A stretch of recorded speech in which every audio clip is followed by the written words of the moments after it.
move on to South America, Peru's youth have clashed with riot police as they have rallied for another round of protests against President Dina Boluarte, a week after demonstrations in the capital has led to clashes with police, leaving over a dozen police officers, protesters, and journalists injured.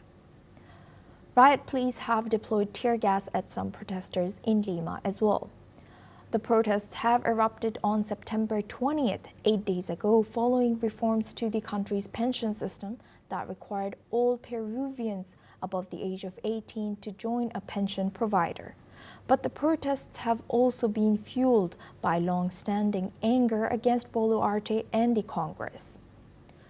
Gen Z protesters' discontent has been fueled by corruption scandals, economic insecurity, rising crime, and anger over a lack of accountability on dozens of protesters who were killed by security forces when Boluarte assumed power in 2022. Let's listen in to what one of the protesters have said about this.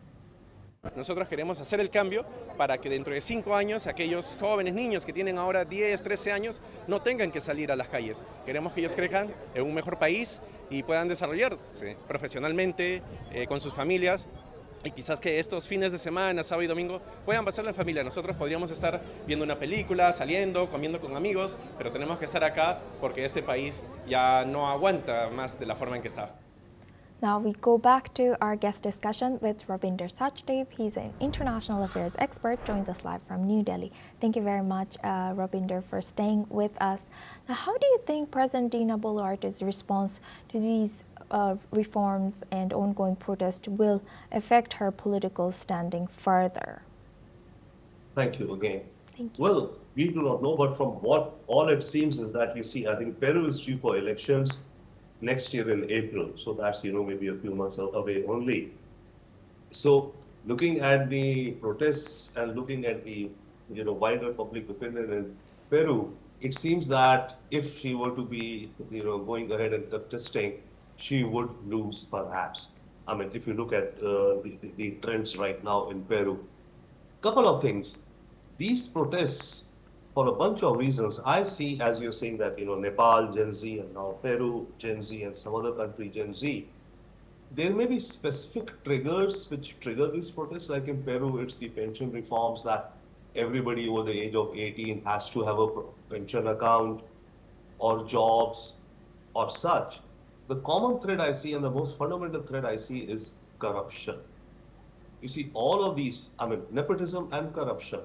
So, even in Peru, what we are seeing is that the youth do not see a brighter future ahead. They see no hope ahead in some ways, right, in these protests. And the reason they see no hope is that they see that corruption is so systemic, is so endemic, that it will not open up newer opportunities for them, be it whichsoever political dispensation. And I do think that this kind of a trend will grow in other countries also. But for the time being, let's say in Peru, this definitely, see, Peru is known as sometimes as a democracy without parties. Okay, they are fragmented small parties. It's more individual personality and charisma-driven politics in Peru.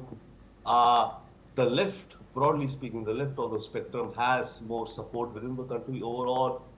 But the right also has support. Let's say 40-30 is about, maybe the ranks of both. So it would seem that going ahead in the elections, some other leader would emerge probably from the left itself or the center left to take on leadership in Peru. But again, after some time, again, dissatisfaction can set in. The issue is, bottom line, I think, corruption. Thank you very much, Rabinder, for joining us and sharing that insight. Now we move on to Europe. Moldovans began voting on Sunday today in parliamentary elections that could see the country neighboring Ukraine sever from its pro-European path towards Moscow, with the government and the EU accusing Russia of deeply interfering. Moldova, an EU candidate country, has long been divided over closer ties with Brussels for maintaining Soviet-era relations with Moscow. Most polls show the pro-EU Action and Solidarity Party, in power since 2021, is still leading the vote. But analysts say the race is far from over. The pro-EU President Maia Sandu of PAS has called the vote Moldova's most consequential election and warned against falling deeper into Moscow's orbit.